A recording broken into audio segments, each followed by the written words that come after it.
Hello students, welcome back to our YouTube channel service study. बच्चों, आज मैं आप सभी के लिए एक न्यू वीडियो लेकर आया हूं और आज हम स्टार्ट करेंगे 12th फिजिक्स का first chapter electric charges and field. बोल लो, चाहे आप इसी को बोलते हो क्या, इलेक्ट्रोस्टैटिक्स या इलेक्ट्रोस्टैट बोलते हैं, ठीक है। तो आज हम इसकी बात करेंगे, इसको डिस्कस करेंगे और ये हमारा इंट्रोडक्टरी वीडियो होगा। आज हम कुछ बेसिक्स क्लियर करेंगे यहां पर, ठीक है। आज हम पढ़ेंगे कि इलेक्ट्रोस्टैट होता क्या है, फिर हम डिस्कस करेंगे थोड़ा सा चार्ज के बारे में, और अगर फिर भी टाइम रहा हमारे पास तो और आगे के टॉपिक्स भी हम डिस्कस करेंगे आज, ठीक है। तो आप सभी से रिक्वेस्ट है कि यदि कोई भी स्टूडेंट चैनल पे नया हो तो चैनल को सब्सक्राइब कर ले, साथ ही साथ बेल आइकन भी प्रेस कर ले, ताकि इस तरह की इंपॉर्टेंट वीडियो का नोटिफिकेशन आपके पास सबसे पहले पहुंच जाए। और आज के बाद से, आज ये स्टार्ट हो रहा है, ये चैप्टर न्यू चैप्टर है 12th फिजिक्स का, पहला ही चैप्टर है, न्यू चैप्टर गया। तो आज के बाद से रेगुलर आपको वीडियोस मिलेंगे, ठीक है, इस चैनल पे। तो बिना टाइम वेस्ट करते हुए हम चलते हैं चैप्टर पे। तो चैप्टर हमारा कौन सा है, इलेक्ट्रिक चार्जेस एंड फील्ड्स का, ठीक है। ये हमारा फर्स्ट चैप्टर है 12th फिजिक्स का। इसी को हम क्या बोलते हैं, इसी को हम बोलते हैं इलेक्ट्रोस्टैटिक्स। इलेक्ट्रोस्टैटिक्स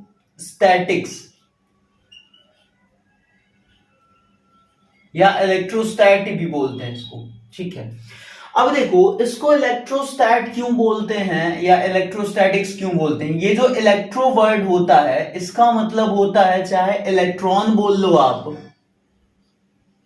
चाहे इलेक्ट्रॉन बोल लो या फिर चार्ज बोल लो, ठीक है। और ये जो स्टैट का मतलब है या स्टैटिस्टिक्स का मतलब है, that's means what, at rest. Okay, what is the meaning of statistics? Statics मतलब what, when a charge is at rest, ठीक है, that situation is known as statistics. And electro means you can say electron or you can say charge also, okay। तो इसका मतलब ये हो गया। अब इलेक्ट्रोस्टैटिक्स का पूरा मतलब क्या होता है, या इलेक्ट्रोस्टैट का पूरा मतलब क्या होता है, कि हम यहां पर तभी उसी चार्ज की बात करेंगे जो कहां रहेगा, जो रुका हुआ रहेगा, रेस्ट पे रहेगा, ठीक है। इलेक्ट्रॉन रेस्ट पे रहेगा, उस ब्रांच को हम क्या बोलते हैं, इलेक्ट्रोस्टैट या इलेक्ट्रोस्टैटिक्स बोलते हैं, ठीक है। या चार्ज रेस्ट पे रहेगा, इतनी बात क्लियर है। अब यहां पे सबसे बेसिक बात करेंगे बेटा हम कि इलेक्ट्रिक चार्ज क्या होता है। सबसे बेसिक बात करनी है हमको कि इलेक्ट्रिक चार्ज क्या होता है, ठीक है। It is a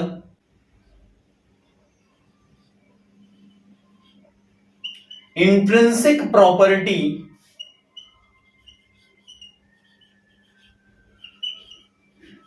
of matter like mass, ठीक है। ये जो इलेक्ट्रिक चार्ज है बेटा, ये क्या है, it is a intrinsic property of matter. जिस तरीके से मास किसी भी मैटर की एक प्रॉपर्टी है, उसी तरीके से इलेक्ट्रिक चार्ज भी हमारा क्या है, मैटर की एक प्रॉपर्टी है। और ये कैसी प्रॉपर्टी है, इंट्रिंसिक प्रॉपर्टी है।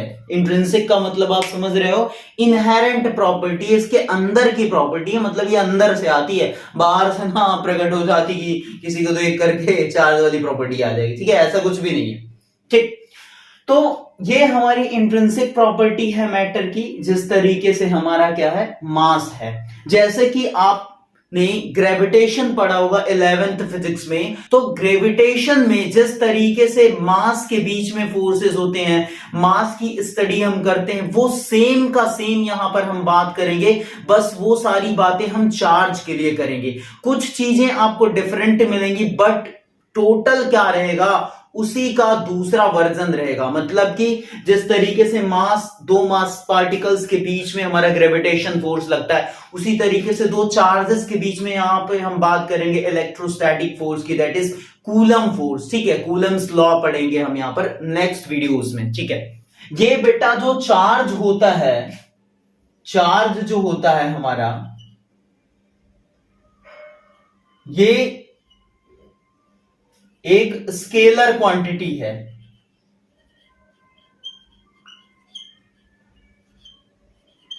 ठीक है, चार्ज हमारी स्केलर क्वांटिटी है। इसके यूनिट की बात करें अगर हम, इसकी यूनिट होती है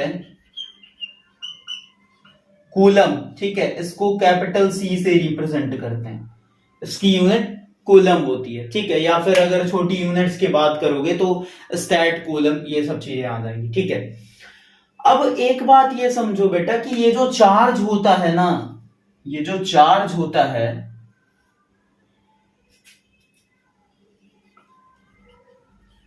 ये हमारा दो टाइप का होता है।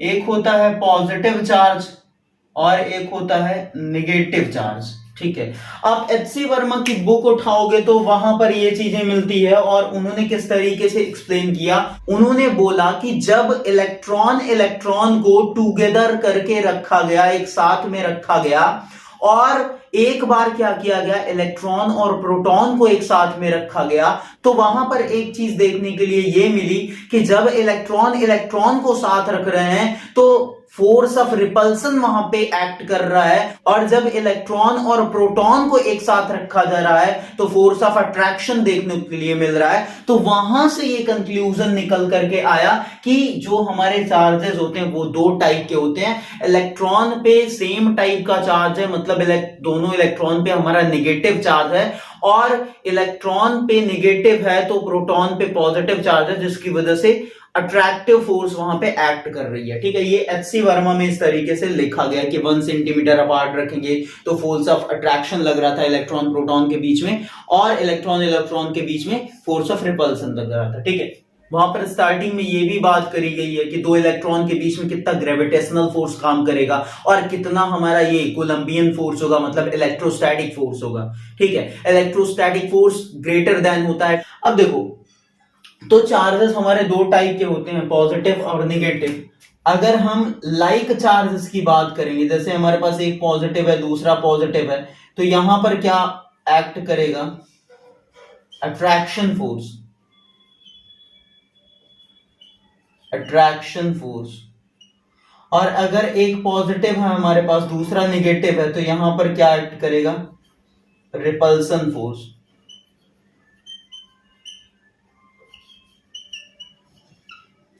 दिखाई दे रहा है आपको? हाँ, ठीक है। ठीक है, अगर यहीं पे मान लो एक निगेटिव दूसरा भी निगेटिव है, तो उस केस में भी क्या काम करेगा आपका, रिपल्सिव फोर्स। ठीक है, तो यहां से क्या कंक्लूजन निकल रहा है कि लाइक चार्जेस अगर हैं तो रिपेल करेंगे, लाइक चार्जेस, क्या बेटा, लाइक चार्जेस क्या करेंगे, रिपेल करेंगे, और अनलाइक चार्जेस, अनलाइक चार्जेस क्या करेंगे बेटा, चिपका लेंगे। क्या करेंगे, चिपका लेंगे, अट्रैक्ट कर लेंगे, आजा आजा आजा आजा। ठीक है, तो ये हो गया चार्ज के बारे में। थोड़ी सी और बात करते हैं चार्ज के बारे में। अब जैसे अगर बात करें इलेक्ट्रॉन की, तो बेटा इलेक्ट्रॉन पे जो चार्ज होता है वो 1.6 इंटू 10⁻⁻19 कूलम का निगेटिव चार्ज होता है। ठीक है, प्रोटॉन की बात करते हैं अगर, तो प्रोटॉन पर इतना ही पॉजिटिव चार्ज होता है। ठीक है, कुछ लोग क्या करते हैं कि ये माइनस प्लस वाला जो लोचा है ना, ये उठा करके पावर में कर देते हैं, कहेंगे कि इलेक्ट्रॉन पे 1.6 इंटू 10⁻⁻19 कूलम का चार्ज और प्रोटॉन पे 1.6 इंटू 10⁻+19 कूलम का चार्ज। तो ऐसी अच्छी वाली गलती मत करना। ठीक है, तो यहां पे पॉजिटिव और निगेटिव मायने रखता है। ठीक है, तो ये इलेक्ट्रॉन पे चार्ज सेम मैग्नीट्यूड का अपोजिट साइन का चार्ज प्रोटॉन पे एग्जिस्ट करता है। ठीक है, अब अगर हम बात करें कि क्या ये सबसे छोटा चार्ज है, हाँ बेटा ये सबसे छोटा चार्ज है, स्मॉलेस्ट, स्मॉलेस्ट पॉसिबल चार्ज।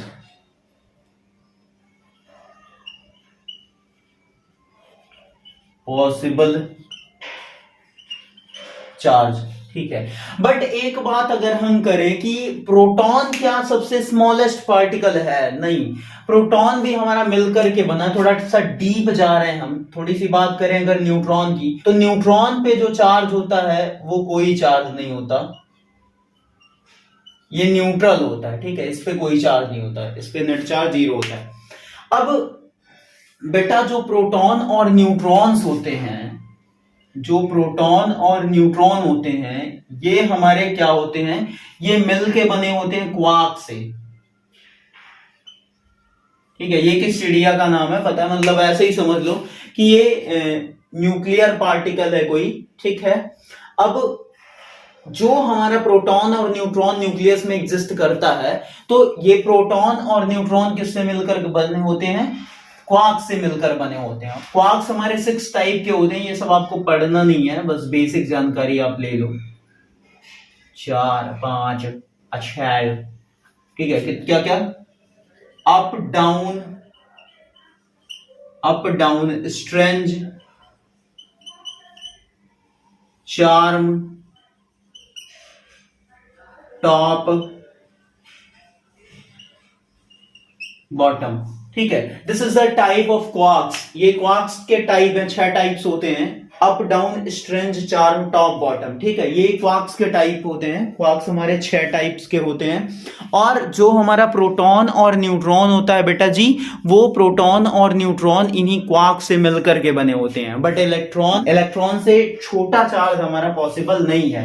अगर आपसे ये क्वेश्चन किया जाता है कि क्या इलेक्ट्रॉन से छोटा चार्ज पॉसिबल है, तो इलेक्ट्रॉन से छोटा चार्ज पॉसिबल नहीं है। मतलब कि 1.6 इंटू 10⁻⁻19 कूलम से क्या छोटा चार्ज पॉसिबल है? तो नहीं है। अगर है तो वो न्यूक्लियस के अंदर है। ठीक है, क्योंकि ये जो क्वार्क्स होते हैं वो न्यूक्लियस के अंदर होते हैं। ठीक है, प्रोटॉन न्यूट्रॉन जो हमारे न्यूक्लियॉन्स बोले जाते हैं, वो भी हमारे न्यूक्लियस के अंदर एग्जिस्ट करते हैं। तो प्रोटॉन न्यूट्रॉन क्वार्क से बने हैं, तो इससे छोटा चार्ज पॉसिबल है तो न्यूक्लियस के अंदर। न्यूक्लियस के आउटसाइड में जो सबसे स्मॉलेस्ट फंडामेंटल चार्ज है, that is 1.6 into 10⁻⁻19 coulomb, means you can say that the charge on an electron. ठीक है, अब देखो, अगर आपसे क्वेश्चन किया जाता है कि क्या एक न्यूट्रल बॉडी पर चार्ज होता है? न्यूट्रल बॉडी पर चार्ज कितना होता है? Charge on neutral body. देखो, इस पे जो नेट चार्ज होगा बेटा, नेट चार्ज जो होता है वो 0 होता है आपका। ठीक है, नेट चार्ज न्यूट्रल बॉडी पे 0 होता है, क्योंकि जितना पॉजिटिव चार्ज होगा उतना नेगेटिव चार्ज होगा। या ऐसे बोल सकते हो कि जितने नंबर ऑफ इलेक्ट्रॉन उतने नंबर ऑफ प्रोटॉन्स होंगे, तो वो हमारा बॉडी क्या हो जाएगा? न्यूट्रल हो जाएगा।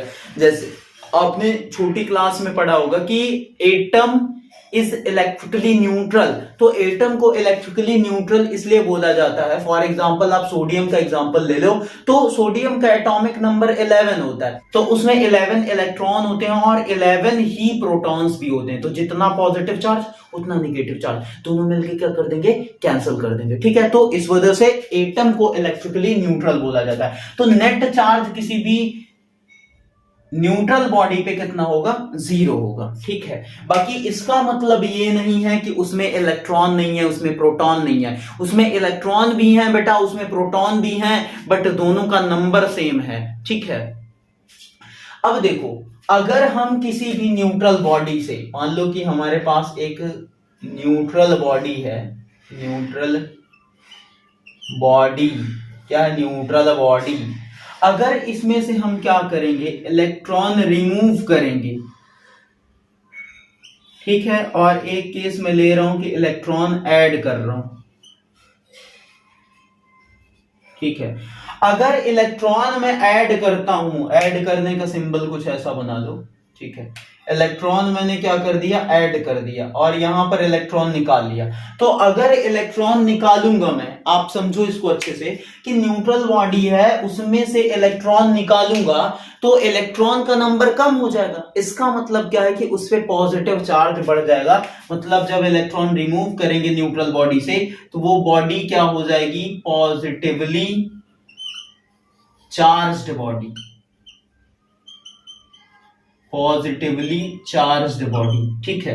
और अगर उसमें से हम क्या करेंगे, उसमें से नहीं, अगर उसमें हम न्यूट्रल बॉडी में अगर इलेक्ट्रॉन का नंबर ऐड कर देंगे, कुछ इलेक्ट्रॉन्स ऐड कर देंगे, उसमें ले जा करके ऐड कर देंगे, तो उस केस में जो हमारी न्यूट्रल बॉडी होगी वो कैसी हो जाएगी, निगेटिवली चार्ज्ड।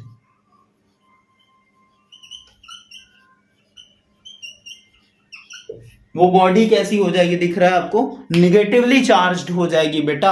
क्यों निगेटिवली चार्ज हो जाएगी, क्योंकि उसमें जो नंबर ऑफ प्रोटॉन्स और नंबर ऑफ इलेक्ट्रॉन थे वो सेम थे। हमने क्या करा, नंबर ऑफ इलेक्ट्रॉन मतलब निगेटिव चार्ज बढ़ा दिया, तो ओवरऑल तो निगेटिवली चार्ज ही होगी ना, ठीक है। मान लो कि आप भिखारी हो और आपको अगर यहीं पे क्या मिल जाए, 1 अरब पैसा मिल जाए, ठीक है, 1 करोड़ मिल जाए, तो उस केस में क्या हो जाएगा, क्या हो जाएगा उस केस में, उस केस में आप अमीर बन जाओगे। तो सेम है यहां पर कि इलेक्ट्रॉन प्रोटॉन का नंबर सेम था, इलेक्ट्रॉन ज्यादा कर दिया तो निगेटिवली चार्ज, और यहां पर क्या कर रहे हैं, इलेक्ट्रॉन कम कर दिया तो पॉजिटिवली चार्ज। या ऐसे बोल सकते हो प्रोटॉन ज्यादा कर दिया। कैसे प्रोटॉन ज्यादा कर दिया सर, ये कैसे पॉसिबल? अरे बेटा, जब इलेक्ट्रॉन निकालेंगे तो इलेक्ट्रॉन का जो वैकेंसी क्रिएट होगा, पॉजिटिव चार्ज वही तो है ना।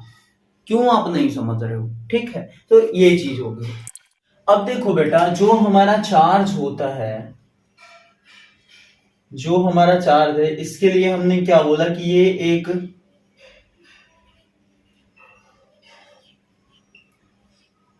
स्केलर क्वांटिटी है। तो स्केलर क्वांटिटी है तो क्या करना है अपन को कि इसको हम डायरेक्टली ऐड कर सकते हैं। मान लो कि हमारे पास Q1, Q2, Q3, Q4 इस तरीके से चार्जेस हैं। प्लस ना लगाओ यार, ठीक है। अब इसको ऐड करना है तो आप इजीली ऐड कर सकते हो कि नेट चार्ज होगा Q, वो क्या हो जाएगा, sorry Q total, Q1 plus Q2 plus Q3 plus Q4 plus date, ठीक है। डायरेक्टली ऐड कर देना क्योंकि स्केलर क्वांटिटी, यहाँ पे एंगल का कोई पंगा नहीं है, ठीक है। अब एक बात ये समझो आप कि इसके अगर डायमेंशन की बात करें, यूनिट तो कूलम बताया, इसके डायमेंशन की बात करें, डायमेंशन इसका होता है 80। अरे सर ये कहां से लिया है, देखो एक फॉर्मूला आपने पढ़ा होगा 10th फिजिक्स में, 10th क्लास में इलेक्ट्रिसिटी वाले चैप्टर में, Q is equal to I T, ठीक है। तो यहीं से आता है डायमेंशन इसका, I का मतलब एम्पियर हो जाएगा और T क्या है, टाइम है, तो T हो जाएगा। तो जो चार्ज का डायमेंशन आएगा दैट इज 80, ठीक है बेटा। चार्ज जो होता है, जो चार्ज होता है, चार्ज इज, बोल सकते हो एसोसिएटेड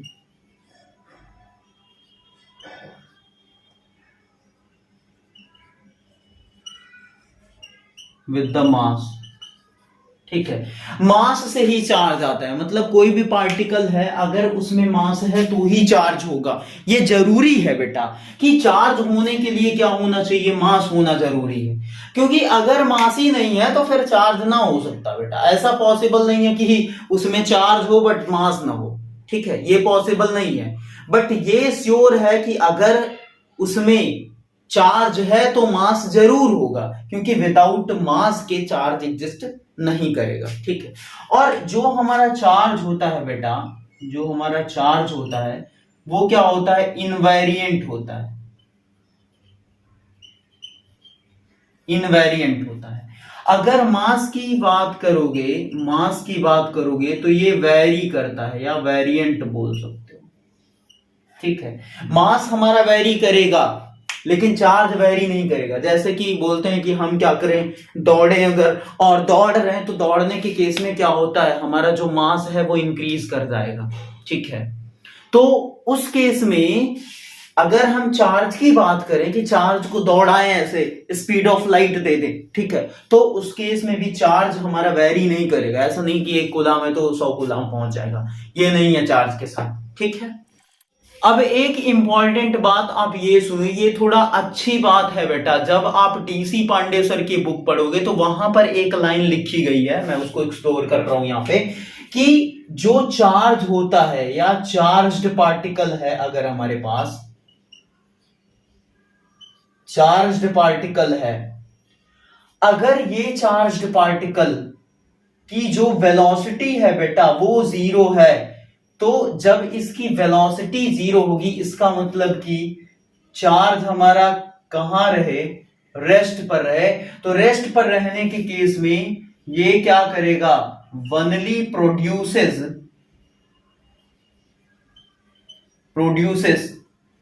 इलेक्ट्रिक फील्ड, ठीक है, प्रोड्यूसेस वनली इलेक्ट्रिक फील्ड, ठीक है। ये आपको डीसी पांडे सर की बुक में मिलेगा। फिर एक लाइन लिखी गई है कि सर अगर इसकी वेलोसिटी क्या हो, कांस्टेंट हो, मतलब कि जो हमारा चार्ज है वो कांस्टेंट वेलोसिटी से अगर क्या हो, चल रहा हो, तो उस केस में इसका स्टेट क्या हो जाएगा, मोशन का। और जब चार्ज मोशन करता है, 10th क्लास की इलेक्ट्रिसिटी में आपने पढ़ा है कि जब चार्जेस फ्लो करते हैं उसी को हम क्या बोलते हैं, करंट बोलते हैं, ठीक है। तो अगर चार्ज मोशन में आ गया तो वहां पे क्या होगा, करंट फ्लो करेगी, ठीक है। और उस केस में जब चार्ज हमारा मोशन में रहेगा तब के केस में ये इलेक्ट्रिक फील्ड भी प्रोड्यूस करेंगे और मैग्नेटिक फील्ड भी प्रोड्यूस करेंगे। इलेक्ट्रिक फील्ड भी प्रोड्यूस करेंगे और मैग्नेटिक फील्ड भी प्रोड्यूस करेंगे। F is equal to Q V B sine theta या क्यू वी बी देख लो। वहां पर जब चार्ज में वेलोसिटी आती है तभी हम मैग्नेटिक फील्ड की बात करते हैं, क्योंकि जब चार्ज कांस्टेंट वेलोसिटी से मूव करेगा तो वो मैग्नेटिक फील्ड भी क्या करेगा, हमारा प्रोड्यूस करेगा, इलेक्ट्रिक फील्ड तो करेगा ही करेगा, ठीक है। नेक्स्ट बात बोली जा रही है कि अगर जो हमारा सर चार्ज पार्टिकल है वो जो उसकी वेलोसिटी है वो एक्सेलरेटेड है, उसकी वेलोसिटी कांस्टेंट ना होकर के एक्सेलरेटेड है, तो सर उस केस में क्या होगा, उस केस में हमारा क्या होगा कि वो charge particle electric field produce करेगा, इलेक्ट्रिक फील्ड के साथ साथ मैग्नेटिक फील्ड भी प्रोड्यूस करेगा। सर ये तो पहले भी कर रहा था। इसके अलावा ये क्या करेगा, एनर्जी भी रेडिएट करेगा। क्या करेगा, also and also radiates energy. और यहीं से आपका कॉन्सेप्ट आता है इलेक्ट्रोमैग्नेटिक वेव का, इलेक्ट्रोमैग्नेटिक वेव का, ठीक है। जब आप वहां पे एसी पढ़ोगे, अल्टरनेटिंग करंट वाला चैप्टर पढ़ोगे, वहां पे मतलब यहां पे, ठीक है, 12th फिजिक्स की बात कर रहे हैं, तो वहां पे आप एलसी ऑसिलेशन सर्किट पढ़ोगे, ठीक है। वहीं से पूरा कॉन्सेप्ट हमारा आता है एक्सेलरेटिंग चार्ज का, और वहीं से जनरेट होता है इलेक्ट्रोमैग्नेटिक वेव का कॉन्सेप्ट, ठीक है। तो ये इंपॉर्टेंट चीज है जो कि डीसी पांडे सर की बुक में लिखी हुई है कि अगर वेलोसिटी जीरो है किसी भी चार्ज पार्टिकल की, मतलब वो रेस्ट में है, तो वो केवल और केवल इलेक्ट्रिक फील्ड प्रोड्यूस करेगा। अगर कांस्टेंट वेलोसिटी से चार्ज मूव कर रहा है तो वो उसकी स्टेट कौन सी रहेगी, मोशन की रहेगी, मतलब करंट फ्लो होगा, तो वो इलेक्ट्रिक फील्ड और मैग्नेटिक फील्ड दोनों प्रोड्यूस करेगा। और अगर उसकी वेलोसिटी एक्सेलरेटेड है तो वो इलेक्ट्रिक फील्ड मैग्नेटिक फील्ड के साथ साथ एनर्जी भी रेडिएट करेगा, और यहीं से कॉन्सेप्ट आता है इलेक्ट्रोमैग्नेटिक वेव का, ठीक है। अब बात करते हैं एक इंपॉर्टेंट से टॉपिक की, क्वांटाइजेशन की।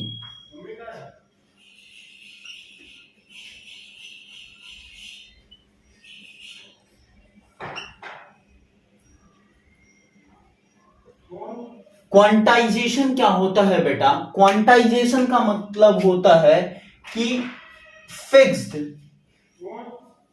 कोई भी ऐसी चीज जो क्या रहे, हमारी फिक्स रहे, ठीक है। जैसे कि फिक्स है कि आपको सैलरी कितनी मिलनी है, ठीक है, आप जॉब कर रहे हो तो फिक्स है आपका सैलरी इतना मिलेगा, ठीक है। चेंज होगा तो 1 ईयर 2 ईयर के बाद ही चेंज होता है, या 2-3 मंथ्स के बाद ही चेंज होता है, ठीक है। अगर अंबानी की कंपनी में जॉब कर रहे हो तो की बात कर रहे हैं।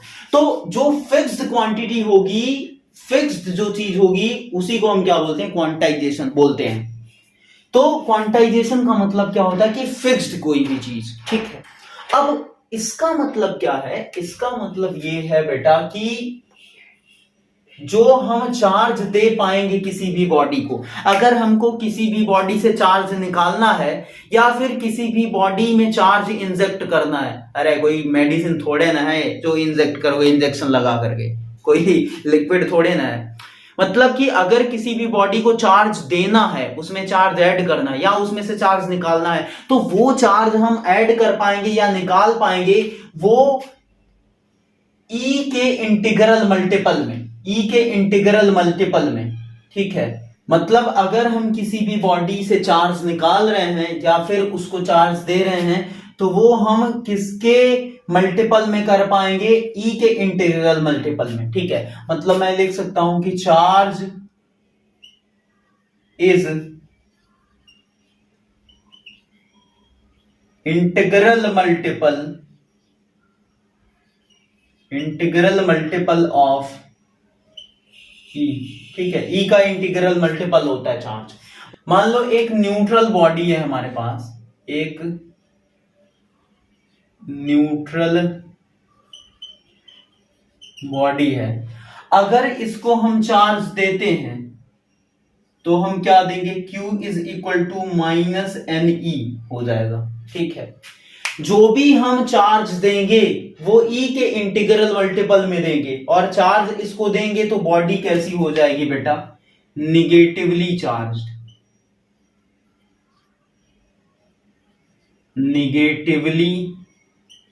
चार्ज्ड। और अगर इसमें से कुछ चार्ज हम निकालेंगे तो ये क्या हो जाएगा, प्लस एन ई हो जाएगा, मतलब पॉजिटिवली चार्ज्ड। जो बॉडी होगी वो पॉजिटिवली चार्ज हो जाएगी। और यहीं से आता है हमारा फॉर्मूला, कौन सा formula, Q is equal to plus minus N E. This is the quantisation of charge where n is the integer. मतलब जो बेटा n की वैल्यू होगी वो प्लस माइनस 1 हो सकती है, प्लस माइनस 2 हो सकती है, प्लस माइनस 3 हो सकती है, इस तरीके से। ठीक है, ये कभी भी n की वैल्यू हमारी प्लस माइनस 1/2 प्लस माइनस 1/3 ऐसा कुछ भी ना हो सकती बेटा। ठीक है, ये पॉसिबल नहीं है। ठीक है, फ्रैक्शनल चार्ज एग्जिस्ट नहीं करेगा, न्यूक्लियस के अंदर ही करता है, बाहर ना करता बेटा। This is the quantisation of charge. मतलब फाइनली अगर मैं समरी बोलूं क्वांटाइजेशन ऑफ चार्ज की, तो ये है कि अगर हमको चार्ज लेना है या देना है, ठीक है, तो उस केस में हम कितना चार्ज ले सकते हैं, या तो E लेंगे या 2E लेंगे, 3E लेंगे, 4E लेंगे, 100E लेंगे, 1000E लेंगे। ठीक है, निकालना है तो भी हमको यही चीज ध्यान में रखनी है कि 1E 2E 3E 4E 10E 100E इतना ही चार्ज हम निकाल सकते हैं। मतलब कि जो भी चार्ज निकालेंगे या उसमें हम क्या करेंगे, ऐड करेंगे, तो वो कैसा होना चाहिए, E के इंटीग्रल मल्टीपल में होना चाहिए, E का इंटीग्रल मल्टीपल हो। ठीक है, कभी भी फ्रैक्शनल चार्ज हम किसी भी बॉडी को ना दे सकते हैं और ना ही ले सकते हैं। ठीक है, अब देखो एक क्वेश्चन यहां पे कह रहा है कि can we give 3.2 into 10 to the power minus 19 coulomb charge to a body. ठीक है, कह रहा है कि क्या हम 3.2 into 10 to the power minus 19 coulomb charge किसी बॉडी को दे सकते हैं कि नहीं, ये पता लगा लेते हैं। देखो हमारे पास फॉर्मूला है बेटा, Q is equal to N E. अब यहां से n निकाल लेते हैं, Q हमारा दिया है, Q की वैल्यू ये है, दिस इज द Q। ठीक है, यहां से n निकाल लेते हैं। अगर n हमारा इंटीजर आता है तो हम दे पाएंगे, नहीं आता है तो नहीं दे पाएंगे, सीधा सा आंसर है। तो n इज इक्वल टू क्या हो जाएगा, Q अपॉन में E, और Q की वैल्यू मतलब चार्ज कितना है 3.2 into 10 to the power minus 19 coulomb का, और एक इलेक्ट्रॉन पे चार्ज कितना है 1.6 into 10 to the power minus 19 coulomb का।